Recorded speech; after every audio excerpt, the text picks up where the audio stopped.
Hello students, इस video में करेंगे हम second part chapter number 15। Chapter name is our environment. इससे पहली वीडियो के अंदर हमने डिस्कस कर लिया था कि कैसे हमारा food chain, trophic level, biological magnification अभी हमें डिस्कस करना है यहाँ पे। तो देखिए बायोलॉजिकल मैग्निफिकेशन में क्या होता है आपका। जैसे कि मान लिया हमने कोई भी क्रॉप लगाई है, एग्जाम्पल के लिए जैसे मान लिया हमने यहाँ पे वीट क्रॉप लगाई, तो इसके ऊपर हम क्या करते हैं, पेस्टिसाइड्स का स्प्रे करते हैं। किसका स्प्रे करते हैं? पेस्टिसाइड्स का। ये पेस्टिसाइड करते क्या है? पेस्ट को किल करते हैं। लेकिन पेस्ट को किल करने के साथ साथ ये पेस्टिसाइड सोइल से वाटर के थ्रू, सोइल के अंदर जाके, वाटर जब इनके अंदर दिया जाएगा तो डिजोल्व होके प्लांट्स की बॉडी के अंदर चले जाएंगे।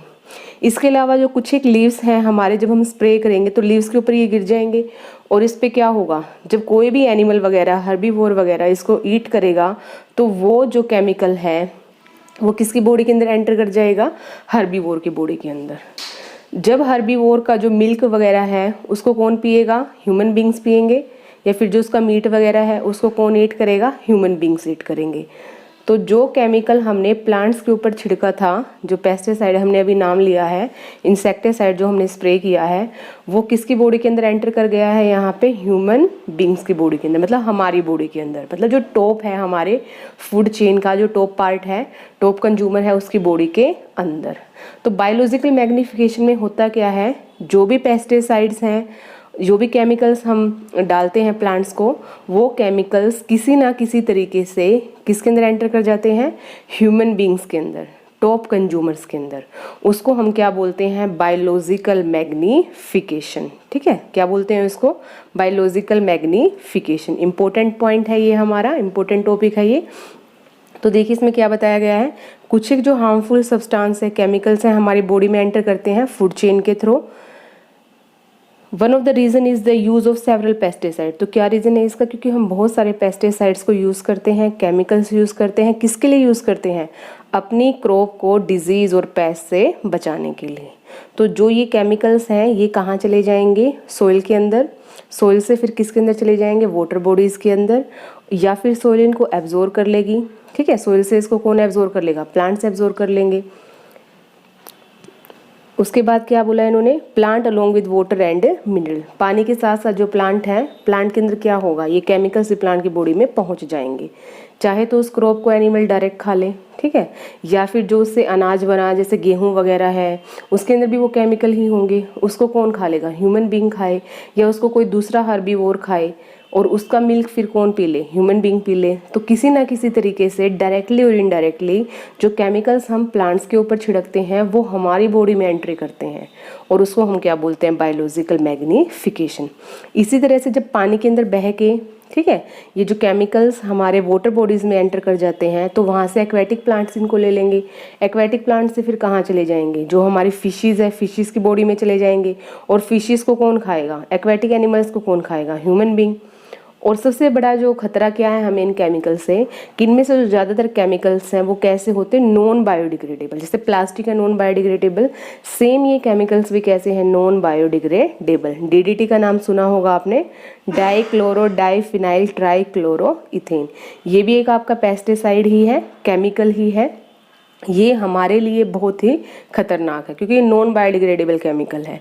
इन्हीं की वजह से हमें जो कैंसर वगैरह है उनकी बीमारियां होती हैं। तो जो नॉन बायोडिग्रेडेबल केमिकल्स है, जब ये हमारे फूड चेन के थ्रू हमारी बॉडी के अंदर एंटर करते हैं तो जो ह्यूमन बीइंग है उसको हम बोल सकते हैं टॉप है फूड चेन का। और जो मैक्सिमम कंसंट्रेशन होगी इन केमिकल्स की किसकी बॉडी में इकट्ठा हो जाएगी? ह्यूमन बींग्स की बॉडी में। और इसी फिनोमिना को हम क्या बोलते हैं? Biological magnification. और आपने सुना भी होगा, जो हमारे बड़े बूढ़े हैं वो क्या बोलते हैं? अब हम क्या खा रहे हैं? खाना कम खा रहे हैं, हम जहर ज़्यादा खा रहे हैं। जहर मतलब इन द सेंस, उनकी सेंस में वो जहर क्या है? जो हमने क्या खाया है, जो केमिकल्स स्प्रे किए हैं, वो केमिकल्स डायरेक्टली इनडायरेक्टली कौन खा रहा है उनको? हम ही तो खा रहे हैं ना उसको, हमारी बॉडी में तो इकट्ठा हो रहे हैं ना वो सारे केमिकल्स। नेक्स्ट देखिए उसके बाद क्या है, जैसे फूड ग्रेन्स के थ्रू वीट है, राइस है, वेजिटेबल है, फ्रूट्स हैं, मीट है, इनके थ्रू जो वो हार्मफुल केमिकल्स है वो कहाँ पे एंटर करते हैं, हमारी बॉडी के अंदर। जैसे हम मान लिया हमारे पास फ्रूट है, तो फ्रूट को हमने क्या कर लिया, वॉश कर लिया, लेकिन क्या वॉश करने से वो सारे केमिकल हट गए हैं? जो प्लांट ने यूज़ कर लिए थे वो फ्रूट की बॉडी में भी चले गए होंगे, और फ्रूट की बॉडी के अंदर वाले केमिकल्स थोड़ी ना हट पाएंगे वहाँ से, तो वो तो क्या होगा, हमारी बॉडी में ही एंटर कर जाएंगे ना। तो एक खाली उनको वॉश करने से या किसी और तरीक़ों से हम उन केमिकल्स को वहाँ से रिमूव नहीं कर सकते। ये ज़रूर है कि थोड़ा बहुत हटा सकते हैं हम वॉश करके, लेकिन यही कि पूरा का पूरा जो केमिकल अंदर भी गया है पेस्टिसाइड उसको हम हटा पाएंगे। तो दिक्कत क्या है यहाँ पे, हमें प्रॉब्लम क्या है यहाँ पे इनसे पेस्टिसाइड से, कि ये पेस्टिसाइड नॉन बायोडिग्रेडेबल है। कैसे हैं? नॉन बायोडिग्रेडेबल, इसलिए हमारे बॉडी को ये ज़्यादा नुकसान करते हैं। जैसे कि हम फिशेस वगैरह खाते हैं, तो फिशेस में भी क्या है, जो केमिकल्स गए हैं वो हमारी बॉडी में ही एंट्री करते हैं अल्टीमेटली। नेक्स्ट देखिए एक्टिविटी 15.3, इसमें आपको बोला गया है कि आपको क्या करना है, जो न्यूज़पेपर के अंदर जो रिपोर्ट्स आती हैं पेस्टिसाइड्स के लेवल्स के ऊपर फूड आइटम के अंदर, उनको क्या करना है, आपको एक लिस्ट रेडी करनी है, ठीक है। और कुछ एक स्टेट्स हैं हमारे जिन्होंने इन प्रोडक्ट्स को क्या कर दिया है, बैन कर दिया है। जहाँ पे पेस्टिसाइड्स वगैरह यूज़ होते हैं उनको क्या कर दिया है, बैन कर दिया है। एक डिबेट ऑर्गेनाइज कीजिए ग्रुप्स में, क्यों बैन किया गया है, क्या ज़रूरत है इसको बैन करने की। और आपको नेक्स्ट फिर यहाँ पे डिस्कस करना है कि हम कौन से ऐसे तरीके अपना सकते हैं जिससे कि हम इन पेस्टिसाइड से बच पाएँ, ठीक है। आप अपने तरीके से क्या कर सकते हैं। नेक्स्ट क्वेश्चन देखिए आपके यही है, ट्रॉपिक लेवल्स क्या है। हर एक फूड चेन, जो हमारी फूड चेन का हर एक जो स्टेप है उसको हम क्या बोलते हैं, ट्रॉपिक लेवल। एक फूड चेन का एग्जांपल देना है और उसके अलग अलग ट्रॉपिक लेवल्स को हमें बताना कि कौन सा ट्रॉपिक लेवल है। जैसे कि एग्जांपल दे दीजिए, ग्रास है, ग्रास से ग्रास ओपर है। ये जैसे ग्रास है, ग्रास ओपर है, ग्रास ओपर को खा लिया फ्रॉग ने, फ्रॉग को खा लिया स्नेक ने। तो first trophic level, second trophic level, third trophic level and then fourth trophic level. तो 4 ट्रॉपिक लेवल की है हमारी ये food chain. What is the role of decomposer in the ecosystem. Ecosystem में डिकम्पोजर्स का क्या रोल है, तो देखिए क्या रोल है इकोसिस्टम में डिकम्पोजर्स का। डिकम्पोजर्स क्या करते हैं, जितने भी हमारे वेस्ट जो सब्सटेंस हैं उनको गला सड़ा के उनको दोबारा से हमारे प्लांट्स के लिए इनऑर्गेनिक सब्सटेंस रेडी करते हैं, ताकि हमारे प्लांट्स उनको फर्दर यूज़ कर पाएँ। तो बहुत अच्छा रोल है हमारे इन्वायरमेंट में डिकम्पोजर्स का। ये जितना भी वेस्ट जनरेट होता है उसको डिकम्पोज करके उसको मैनेज करवाने में हमारी हेल्प करते हैं। How do our activities affect the environment. हमारी जो एक्टिविटीज़ है वो कैसे एनवायरनमेंट को अफेक्ट कर रही हैं। पता ही है आपको, पोल्यूशन से रिलेटेड कितना सारा पोल्यूशन जनरेट करते हैं हम। वाटर पोल्यूशन हो गया आपका, सॉइल पोल्यूशन हो गया, एयर पोल्यूशन हो गया। तो इन सभी से क्या आएगी, हमारी एनवायरनमेंट को प्रॉब्लम आएगी। तो यहाँ पे हमें डिस्कस करना है एक स्पेशल टॉपिक इन्होंने बोला है। यहाँ पे टॉपिक है हमारा ozone layer and how it's get depleted. Ozone layer क्या है और ओजोन लेयर को कैसे क्या नुकसान हो रहा है यहाँ पे। तो सबसे पहले ओजोन क्या है, O3 को हम क्या बोलते हैं, ओजोन बोलते हैं। इसमें कितने एटम्स जुड़े हुए हैं ऑक्सीजन के, 3 एटम्स जुड़े हुए हैं। लेकिन O2 के अंदर क्या है, कितने एटम्स जुड़े हुए हैं ऑक्सीजन के, 2 एटम्स जुड़े हुए हैं। ऑक्सीजन आपको पता ही है हम सभी के लिए, जितने भी लिविंग ऑर्गेनिजम्स हैं उनके लिए ज़रूरी है। लेकिन जो ओजोन है वो एक क्या है, पॉइजन है, ठीक है, एक तरह से जहर है हमारे लिए। लेकिन जो हमारे अर्थ का जो ऊपर वाली जो लेयर है स्ट्रेटोस्फीयर, वहाँ पे ये ओजोन हमारे लिए एक बहुत ही इंपॉर्टेंट फंक्शन, ये इंपॉर्टेंट रोल प्ले करता है। ये करता क्या है, हमारे एनवायरनमेंट को जो सनलाइट से अल्ट्रावायलेट रेडिएशंस आती हैं जो हमारे लिए हार्मफुल हैं, उन रेडिएशन से हमारे को बचाता है ये, ठीक है। तो इसलिए ओजोन क्या हमारे लिए बहुत ही ज़्यादा इम्पोर्टेंट है। अगर ये रेडिएशन डायरेक्टली हमारे एनवायरनमेंट में एंटर करती हैं तो हमारी बॉडी को और जो दूसरे ऑर्गेनिज्म उनकी बॉडी को क्या करती हैं, ज़्यादातर डैमेज कर देती हैं। और जब ये डायरेक्टली स्किन के ऊपर गिरती हैं तो स्किन को क्या कर देंगी, कैंसर कर देंगी। Ozone at higher level of atmosphere is a product of ultraviolet acting on O2 molecule. बनता कैसे है, जैसे ऑक्सीजन मॉलिक्यूल है हमारे जो ऊपर वाली लेयर है एटमॉस्फेयर में, वहाँ पे जैसे ही अल्ट्रावायलेट लाइट गिरी तो ऑक्सीजन एटम में टूट जाएगा हमारा ऑक्सीजन मॉलिक्यूल। अब ये एक ऑक्सीजन एटम ऑक्सीजन मॉलिक्यूल से जुड़ेगा और बनेगा क्या, हमारा ओजोन मॉलिक्यूल बनेगा। मतलब ऑक्सीजन एटम टूट के एक ऑक्सीजन एटम अलग होगा वहाँ से, और वो एक ऑक्सीजन का एटम एक ऑक्सीजन मॉलिक्यूल से जुड़ने के बाद ओजोन मॉलिक्यूल बनता है। Next, the amount of ozone in the atmosphere began to drop sharply in the 1980s। 1980s के अंदर क्या हुआ कि जो ओजोन है हमारी, उसकी जो अमाउंट है एटमॉस्फेयर के अंदर, वो जल्दी से शार्पली क्या होनी शुरू हो गई, डिक्रीज होनी शुरू हो गई। और डिक्रीज किस वजह से हुई, इंपॉर्टेंट एक नंबर से क्वेश्चन बनता है आपका, सिंथेटिक केमिकल्स की वजह से। कौन से केमिकल्स हैं जो ओजोन लेयर को नुकसान करते हैं? CFCs बोलते हैं इनको हम, क्लोरोफ्लोरोकार्बन्स। और ये CFCs निकलते कहाँ से, कहाँ पे यूज़ किया जाता है? जो हम फ्रिज यूज़ करते हैं, जो हम AC वगैरह यूज़ करते हैं, फायर एक्सटिंग्विशर यूज़ करते हैं, उनमें जो गैस भरी होती है वो कौन सी होती है? क्लोरोफ्लोरोकार्बन। 1987 में UNEP कौन है आपका? यूनाइटेड नेशन एनवायरनमेंट प्रोग्राम, ठीक है, जो एनवायरनमेंट से रिलेटेड प्रोग्राम सेटअप करते हैं, उन्होंने क्या किया, एक एग्रीमेंट साइन करवाया। क्या करने के लिए एग्रीमेंट साइन हुआ? कि जो CFCs की प्रोडक्शन है उसको क्या किया जाए, कम किया जाए, ठीक है, जो लेवल है उसका, उसको क्या किया जाए, कम कर दिया जाए। तो ये है ज़रूरी हो गया किसके लिए, जितनी भी मैन्युफैक्चरिंग कंपनी है जो फ्रीज वगैरह बनाती हैं, ठीक है, कि उनको क्या करना है, CFCs का यूज़ नहीं करना है। CFCs फ्री रेफ्रिजरेटर को मैन्युफैक्चर करना है पूरे वर्ल्ड के अंदर, ताकि हमारी ओजोन लेयर को डैमेज ना हो। एक्टिविटी है नेक्स्ट फिर आपकी, इसमें भी आपको यही बोला है कि लाइब्रेरी से, इंटरनेट से, न्यूज़पेपर रिपोर्ट से आपको ढूंढना है कि कौन से ऐसे केमिकल्स हैं जो हमारी ओजोन लेयर को नुकसान करते हैं, ठीक है, और क्या किया जा रहा है यहाँ पे ओजोन लेयर के नुकसान को कम करने के लिए, रिसेंटली इसके ऊपर क्या किया गया है। तो ये पूरा आपकी एक्टिविटी है, ये आपको करना है यहाँ पे। नेक्स्ट है आपका टॉपिक, लास्ट टॉपिक है आपका ये, managing the garbage we produce. जो गार्बेज हम प्रोड्यूस करते हैं, जो कूड़ा कचरा हम निकालते हैं, यूज़ करते हैं, जो घरों में जो कूड़ा कचरा हमारा बनता है, तो उसको हम कैसे मैनेज कर सकते हैं। देखते भी होगे आप डेली कितना किचन वेस्ट है या और वेस्ट है आपके, तो हम क्या करते हैं, उसको थ्रो करते हैं। और थ्रो करने के बाद क्या होगा, ऐसे ही वो हमारे जो भी मतलब जो गली वगैरह है उसमें क्या कर देगा, सीवर वगैरह को ब्लॉक कर देगा। तो हमें इस तरह से नहीं करना चाहिए। तो यहाँ पे एक एक्टिविटी आपको बताई गई है कि आपको क्या करना पड़ेगा, किस तरह से आप वेस्ट को, किस तरह के वेस्ट को जनरेट करेंगे, कौन सा वेस्ट आपका बायोडिग्रेडेबल है और कौन सा वेस्ट आपका नॉन बायोडिग्रेडेबल है, कौन सा वेस्ट आपका रिसाइकिल हो सकता है, उसके बारे में बताया गया है। Collect waste material from home, this could be include all waste generated during a day. आपको एक दिन में जो भी आपका वेस्ट जनरेट हुआ है उसको कलेक्ट करना है। वेस्ट आपका किस तरह का हो सकता है, किचन वेस्ट हो सकता है। किचन वेस्ट में पता ही आपको क्या है, मिल्क के packet, tea leaves, vegetable peels, spoiled food, empty cartons, waste paper, empty medicine bottles, strips, bubble packs, old and torn clothes, जो पुराने कपड़े हैं हमारे, ब्रोकन फुटवियर, जो फटे हुए जूते हैं। तो ये पूरे दिन का हमने क्या किया है, एक वेस्ट एक दिन का हमने इकट्ठा कर लिया है। हमें क्या करना है, स्कूल के गार्डन में एक गड्ढा खोदना है, या कहीं पे भी जहाँ पे भी स्पेस अवेलेबल है वहाँ पे आप क्या करेंगे, गड्ढे को खोद लेंगे, या फिर आप एक बकेट भी यूज़ कर सकते हैं। उसमें इसको डाल देंगे, इसको कचरे को, और उसके ऊपर क्या कर देंगे, किसी जो सोइल की एक 15 सेंटीमीटर जो मोटी जो लेयर है उसको से आप उसको कवर कर देंगे। आप 15 डेज़ के इंटरवल में उसको चेक करेंगे, ठीक है। और उसके बाद आपको ऑब्जर्व करना है कि जो आपने मटेरियल उसके अंदर दबाया था वो कौन कौन सी मटेरियल आपको नज़र नहीं आ रहा है, और कौन सी चीज़ें ऐसी हैं जो आपको एज इट इज़ अभी भी उस कचरे में आपको नज़र आ रही हैं।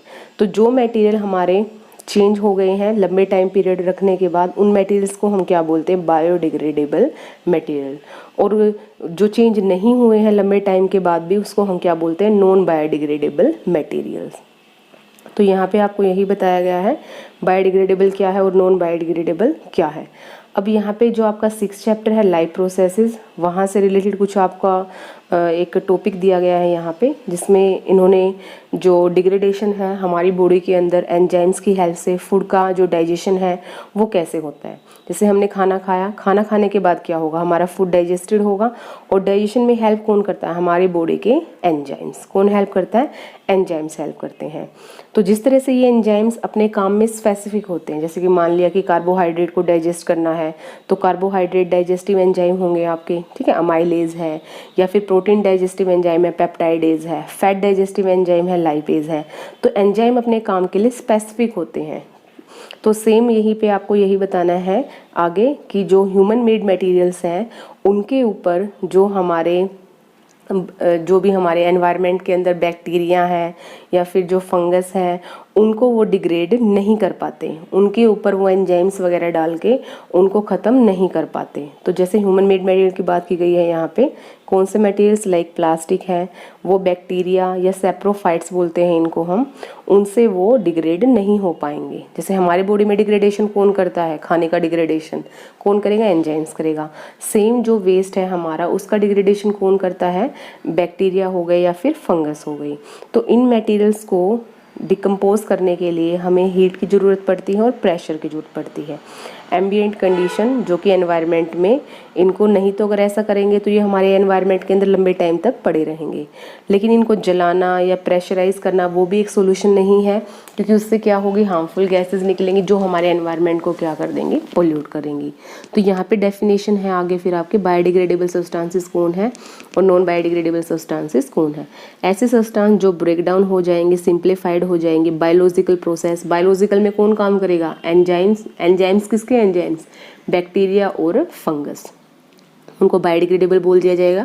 जैसे वेजिटेबल पील हो गया आपका, फ्रूट पील्स हो गया आपका, ठीक है, न्यूज़पेपर हो गए आपके, तो ये कैसे आइटम्स हैं आपके बायोडिग्रेडेबल। कुछ एक सब्सटेंस आपके ऐसे होंगे जो बायोलॉजिकल प्रोसेस से डिग्रेड नहीं होंगे, उनको हम बोलते हैं नॉन बायोडिग्रेडेबल सब्सटेंसेस। और ये सब्सटेंसेस हमारे एनवायरनमेंट को सबसे ज़्यादा नुकसान करते हैं, हमारे इकोसिस्टम को सबसे ज़्यादा नुकसान इन्हीं से होता है, नॉन बायोडिग्रेडेबल सब्सटेंसेस से। नेक्स्ट है आपकी एक्टिविटी 15.6, लाइब्रेरी से, इंटरनेट से आपको बताना है, ढूंढना है वहाँ पे कि कौन से सब्सटेंस बायोडिग्रेडेबल हैं और कौन से सब्सटेंस आपके नॉन बायोडिग्रेडेबल हैं, और कितने टाइम तक आपके नॉन बायोडिग्रेडेबल सब्सटेंस आपके एनवायरनमेंट के अंदर परसिस्ट करते हैं। अब जो इन दिनों में हम जो एक नई टाइप की प्लास्टिक यूज़ करते हैं उसको बायोडिग्रेडेबल भी बोलते हैं हम, तो वो क्या है, ठीक है, इसके बारे में आपको बताना है। इन सब्सटेंसेस से, हमारे मटेरियल से हमारे एनवायरनमेंट को क्या नुकसान होगा और हम अपने एनवायरनमेंट को बचाने के लिए क्या कर सकते हैं। फिर ये आपके क्वेश्चंस हो गए इसी से रिलेटेड, बायोडिग्रेडेबल और नॉन बायोडिग्रेडेबल सब्सटेंसेस से related. Visit any town or city, we are sure to find heaps of garbage all over the place. देखा भी होगा आपने, जब हम किसी टाउन और सिटी में जाते हैं तो वहाँ पे कचरे के बड़े बड़े ढेर लगे रहते हैं। तो visit any place of tourist interest and we are find to sure the place littered with empty food wrappers. In the earlier classes we have talked about this problem of dealing with the garbage. मतलब कैसे हम garbage से deal कर सकते हैं, कैसे हम उसे निपटारा कर सकते हैं। तो पता ही आपको बायोडिग्रेडेबल का क्या कर सकते हैं, नॉन बायोडिग्रेडेबल को हम कैसे निपटारा कर सकते हैं। नेक्स्ट फिर आपकी फिर से एक एक्टिविटी आ गई है। इस एक्टिविटी में आपको बताया गया है कि जो भी आपकी लोकल बॉडीज़ है, पंचायत है, म्यूनसिपल कॉरपोरेशन है, वो इस वे से कैसे डील करती हैं, कैसे वो, जैसे कि आपके आसपास में जो आप कचरा जनरेट करते हो वो आपके म्यूनसिपल जो कॉरपोरेशन से पर्सनस है वो उसको कलेक्ट करने के लिए आते हैं या फिर नहीं आते। ये जो आपका कचरा आपका जनरेट होता है उसको आप क्या करते हो, कहाँ डालते हो, कैसे उसको डिकम्पोज करते हो, क्या करते हैं जो आपका डेली का कचरा आपका जनरेट होता है। तो उससे रिलेटेड यहाँ पे इन्फॉर्मेशन आपको बोली है करने के लिए। उसके बाद नेक्स्ट है आपकी जो लोकेलिटी है वहाँ पे सीवेज वगैरह की जो व्यवस्था है वो है या नहीं है, जो वाटर आपके पास आता है वो वाटर कैसा है, और जो आपका सीवेज का वाटर है उसको ट्रीट किया जाता है या नहीं ट्रीट किया जाता है। मतलब आपसे रिलेटेड यहाँ पे इन्होंने इन्फॉर्मेशन को कलेक्ट करने के लिए बोला है। नेक्स्ट इन्होंने बोला है कि जो हमारा लाइफस्टाइल है वो इतना ज़्यादा चेंज हो गया है, हमारी जनरेशन इतनी ज़्यादा लाइफस्टाइल में चेंज हो गई है यहाँ पे कि इम्प्रूवमेंट इतना ज़्यादा आ गया है कि जो हमारा सब्सटेंसेस है जो नॉन बायोडिग्रेडेबल, उनको हम ज़्यादा क्या करते हैं, यूज़ करते हैं। जैसे पैकिंग करने के लिए या किसी भी चीज़ को हम यूज़ करते हैं तो उसमें ज़्यादातर जो हमारे सब्सटेंसेस यूज़ होते हैं वो कैसे होते हैं, नॉन बायोडिग्रेडेबल, और उनका हमारे एनवायरनमेंट पे सबसे ज़्यादा नुकसान है। जैसे आप खुद ही देखते होगे, आप मार्केट जाते होगे तो आप क्या यूज़ करते हैं, पॉलीथीन बैग्स यूज़ करते हैं।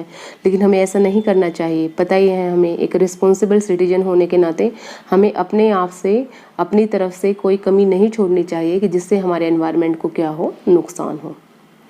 नेक्स्ट फिर आपको यहाँ पे एक डिस्पोजल कप्स के बारे में बताया गया है। स्टार्टिंग में क्या होता था, जब कभी पुराने टाइम में या अपने पेरेंट्स से पूछिएगा आप कि जो हमें ट्रेन के अंदर जो चाय मिलती थी ना वो किस में मिलती थी, हमें ग्लास में मिलती थी, और वो ग्लास को फिर हमें रिटर्न करना पड़ता था वेंडर्स को, और फिर उसको वॉश करके फिर दोबारा से वो दूसरे पर्सन को उसमें चाय सप्लाई करते थे। लेकिन उसके बाद क्या किया गया, डिस्पोजल कप्स आ गए हमारे, ठीक है, ट्रेन वगैरह में देखा भी होगा आपने, डिस्पोजल कप आ गए। लेकिन जो डिस्पोजल कप हैं उनसे उससे हमारे एनवायरनमेंट को बहुत ज़्यादा नुकसान हुआ। कैसे नुकसान हुआ? क्योंकि ना वो जो डिस्पोजल कप हैं वो डिकम्पोज नहीं होते हैं, ठीक है। तो इससे क्या होगा, डेली के डेली कितना सारा वेस्ट जनरेट होगा, कितना नुकसान हो रहा है हमारे एनवायरनमेंट को। उससे कुछ टाइम पहले हम कुल्हड़ यूज़ करते थे, मिट्टी के होते हैं, जैसे मिट्टी को पका दिया जाता है और उन कुल्हड़ जो राजस्थान साइड है वहाँ पे ज़्यादा यूज़ करते हैं उनको। तो इससे क्या होता है, इनको एक अल्टरनेट बनाया गया डिस्पोजल कप की तरह, जैसे डिस्पोजल कप को बनाया गया।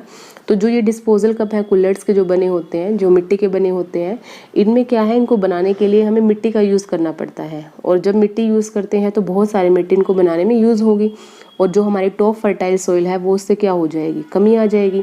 तो हम बोल सकते हैं कि ये जो आपके कुल्हड़्स हैं या फिर जो डिस्पोजल कप हैं, उनसे क्या हुआ, हमारे एनवायरनमेंट को नुकसान ज़्यादा हुआ।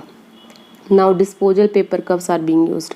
अभी हम किसका यूज़ करते हैं, पेपर कप्स का यूज़ करते हैं, disposal paper cups. What do you think that advantages of disposal paper cups और डिस्पोजल प्लास्टिक कप? आपको बताना है कि जो डिस्पोजल पेपर कप हम यूज़ करते हैं और जो पहले टाइम पे हम डिस्पोजल प्लास्टिक कप्स हम यूज़ करते थे, उनको जो पेपर कप्स हैं उनके क्या फ़ायदे हैं यूज़ करने के प्लास्टिक पेपर कप्स के कंपैरिजन में। तो ये आपको आंसर यहाँ से खुद करना है। ये लास्ट टॉपिक था आपका और लास्ट एक्टिविटी आपकी है 15.9। आपको यहाँ पे इंटरनेट से, लाइब्रेरी से सर्च करना है कि जो हैजार्डियस मटेरियल्स हैं उनको डील करने में, जैसे कि इलेक्ट्रॉनिक आइटम्स हैं, जब उनको डिस्पोज करते हैं तो हमारे एनवायरनमेंट को क्या नुकसान होता है, कौन से उनसे रिलेटेड प्रॉब्लम्स हमारे सामने आती हैं। Find out how plastics are recycle. Plastic को कैसे रिसाइकिल किया जाता है और जब वो रिसाइकिल होती है तो हमारे एनवायरनमेंट पे क्या इम्पैक्ट पड़ता है। फिर क्वेश्चंस में आपका वही है, ओजोन क्या है, इकोसिस्टम में उसका क्या फ़ायदा है, कैसे आप वेस्ट डिस्पोजल को कम कर सकते हैं। कोई 2 मेथड्स आपको बताने हैं।